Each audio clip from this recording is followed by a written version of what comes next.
ਸਾਨੂੰ ਜਿਸ ਵੇਲੇ ਗੱਡੀ ਅਸੀਂ ਤੇਲ ਮੈਂ ਸਿਕਿਉਰਟੀ ਗਾਰਡ ਹੈ, ਜਿਸ ਵੇਲੇ ਤੇਲ ਪਾ ਰਹੇ ਸੀ ਅਸੀਂ ਦੋ ਗੱਡੀਆਂ 'ਚ, ਉਸ ਟਾਈਮ ਸਾਨੂੰ ਨਹੀਂ ਪਤਾ ਲੱਗਾ ਵੀ ਇੱਕਦਮ ਅਸੀਂ ਭੱਜੇ ਉੱਥੋਂ।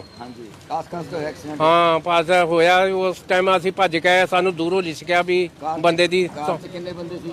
ਕਾਰ 'ਚ ਤਿੰਨ, ਇੱਕ ਬੱਚਾ, ਇੱਕ ਲੇਡੀ, ਇੱਕ ਇਹ ਆਪ ਨੇ, ਇੱਕ ਬੰਦਾ ਪੂਰਾ ਹੋ ਗਿਆ।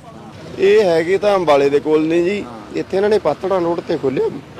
ਹਾਂ ਇਹ ਕੰਟਰੋਲ ਰੂਮ ਤੋਂ ਫੋਨ ਆਇਆ ਸੀ, ਇਹ ਪਟਿਆਲਾ ਰੋਡ ਤੇ ਫਤਿਹਪੁਰ ਪਿੰਡ ਤੋਂ ਥੋੜਾ ਜਿਹਾ ਪਿੱਛੇ ਆ, ਤੇ ਕੰਟਰੋਲ ਰੂਮ ਤੋਂ ਫੋਨ ਆਇਆ ਸੀ ਕੋਈ 6:20 ਤੇ ਉੱਥੇ ਕੋਈ ਰੋਡ ਤੇ ਐਕਸੀਡੈਂਟ ਹੋ ਗਿਆ। ਮੌਕੇ ਦੇ ਵਿੱਚ ਆ ਕੇ ਬੱਸ ਤੇ ਕਾਰ ਦਾ ਐਕਸੀਡੈਂਟ ਹੋਇਆ ਪਿਆ। ਜਿਹੜਾ ਵਿੱਚ ਡਰਾਈਵਰ ਹੈ ਉਹਦੀ ਡੈਥ ਹੋਈ ਪਈ, ਵਿੱਚ ਫਸਿਆ ਹੋਇਆ ਸੀ। ਉਹ ਜਿਹੜੀ ਇੱਕ ਲੇਡੀ ਸੀ ਤੇ ਇੱਕ ਲੜਕਾ ਸੀ, ਉਹ ਥੋੜੇ ਇੰਜਰਡ ਸੀ, ਉਹਨਾਂ ਨੂੰ ਇਲਾਜ ਲਈ ਸਿਵਲ ਹਸਪਤਾਲ ਭੇਜਿਆ ਗਿਆ। ਕਿੱਥੇ ਦੇ ਰਹਿਣ ਵਾਲੇ? ਨਹੀਂ ਅਜੇ ਕੋਈ ਪਤਾ ਨਹੀਂ ਲੱਗਾ ਕਿੱਥੋਂ ਦੇ ਰਹਿਣ ਵਾਲੇ ਨੇ, ਬਾਕੀ ਐਡਰੈਸ ਕਢਾ ਕੇ ਪਤਾ ਲੱਗ ਜਾਂਦਾ ਕਿੱਥੋਂ ਦੇ।